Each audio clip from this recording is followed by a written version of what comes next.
بسم اللہ الرحمن الرحیم۔ آج 3-4 اہم مقدمات میں اسلام آباد ہائی کورٹ میں پیش ہوئے۔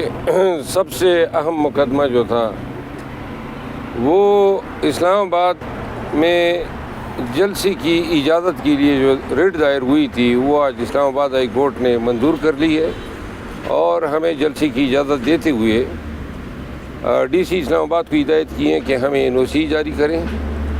تو لہٰذا 6 اپریل کو رات 10 بجے ہمارا جلسہ ہوگا، اور ابھی تک ڈی سی نے گراؤنڈ کی نشاندہی نہیں کی ہے کہ کس گراؤنڈ میں ان کا NOC ہوگا، لیکن 2 ایام میں وہ پابند ہیں کہ وہ NOC بھی جاری کریں اور اس میں مینشن کریں کبھی امکان یہ ہے کہ پریڈ گراؤنڈ میں ہوگا۔ بہرحال جلسہ ہے 6 تاریخ کو ہے اور پریڈ گراؤنڈ میں ہے، لیکن صرف اتنا 2 دن میں دیکھنا ہوگا کہ ڈی سی صاحب اس میں گراؤنڈ کا ذکر کر دیں۔ دوسرا جو اہم مقدمہ تھا وہ میں نے دائر کیا تھا، چونکہ زندگی کو خطرات لاکھ ہے، اور میں نے کہا تھا کہ ریاست کی ذمہ داری ہے کہ ہمیں سیکیورٹی دے۔ آئے دن لوگ گھروں میں گھستے ہیں، نقاب پوش ہوتے ہیں اور نامعلوم لوگ ہوتے ہیں، اغوا کی اٹیمپٹس ہوتی ہیں۔ تو ریاست سے میں نے کہا کہ جی ان کی ذمہ داری ہے کہ ہمیں یہ سیکیورٹی دے۔ تو فاضل جج صاحب نے جو ہے سیکرٹری داخلہ کو اس پہ احکامات کرنے کی تاکید کر دی ہے۔ تیسرا مقدمہ جو ہے وہ خان صاحب کی اڈیالہ جیل میں نظر بندی کے حوالے سے کہ جیل حکام نے پنجاب حکومت کے ہوم ڈپارٹمنٹ کے اس حکم نامے کے تحت جس کے ذریعے 14 دن کے لیے ملاقاتوں پر پابندی لگا دی، اور جس کو بعد میں عدالت عالیہ نے سسپینڈ کیا تھا، اس میں سماعت ہوئی اور جیل حکام کو تاکید کی گئی کہ وہ انسٹرومنٹ پیش کریں جن کے ذریعے اسلام آباد کے حوالاتیوں اور قیدیوں کو پنجاب میں رکھا جا سکتا ہے۔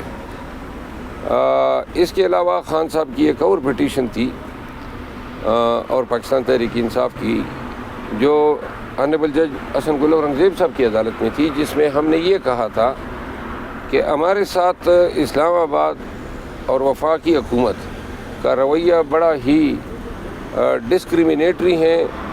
ہمارے ورکر جو ہیں وہ نہ کنونشن اپنے علاقوں میں جو ہیں اکٹھے ہو سکتے ہیں، نہ جھنڈے لہرا سکتے ہیں، دیگر پارٹیز کے لیے نہیں ہے۔ اس میں ہم نے وفاق کو پارٹی بنایا تھا، وہ بھی آج کورٹ نے الاؤ کر دی ہیں اور ہدایت کی وفاقی حکومت کو کہ پاکستان تحریک انصاف کے ساتھ سیاسی ایکٹیویٹیز میں کوئی تفریق نہیں کی جائے گی۔ جو بنیادی حقوق ہے وہ کلہ پارٹی ان کا ایکسرسائز کرے گی۔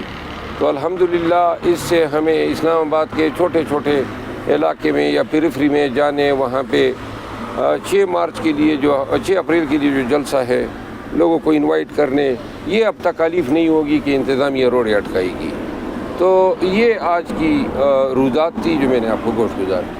اچھا سر، یہ بتائیں کہ اسلام آباد ہائی کورٹ کے ججز کی جانب سے خط ایک سامنے آیا ہے، اس حوالے سے PTI کا کیا موقف ہوگا، آپ کا کیا موقف؟ پاکستان تحریک انصاف سمجھتی ہیں کہ یہ آنریبل جج صاحبان نے 2 چیزوں پہ مہر ثبت کر دی ہے۔ نمبر 1 کہ ملک میں قانون کی حکمرانی اور عدلیہ کی آزادی جو ہے وہ سلب کرنے کی کوششیں ہوئی ہیں اور کہیں پہ سلب کی جا چکی ہیں۔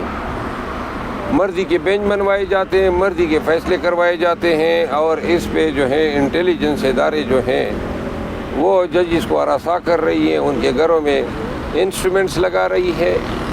تو لہٰذا پاکستان تحریک انصاف پاکستان کی تاریخ میں اس سے بڑی سنگین الزام تراشی کبھی نہیں ہوئی ہے عدلیہ کی جانب سے، اور تمام 6 محترم جج صاحبان نے اپنی رودات دی ہیں۔ ایک جج صاحب کا بہنوئی اغوا ہوتا ہے، دوسرے جج صاحب کے گھر میں کیمرے نکل آتے ہیں، اور ہر جج صاحب کو یہ مسئلے درپیش ہیں۔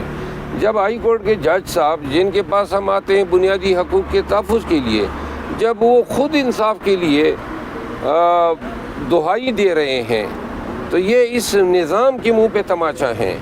اور اگر عدالتی آزادی اور عدالتی وقار اور نظام انصاف کا یہ حال ہے تو پاکستانیوں کس سے گلہ کریں؟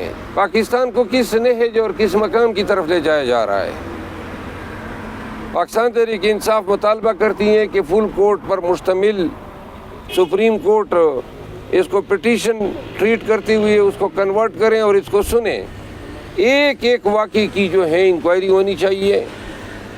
جو لوگ ذمہ دار ہیں ان کو سزا دی جانی چاہیے. عدلیہ کے سپیریئر عدلیہ کے جج صاحبان کے جو خدشات ہیں ان کا مداوع ہونا چاہیے. کیونکہ اگر آپ کا نظام انصاف کا ادارہ جو ہے وہ اتنا انڈر تھریٹ ہے، وہ اتنے غیر محفوظ ہے، وہ اپنے آپ کو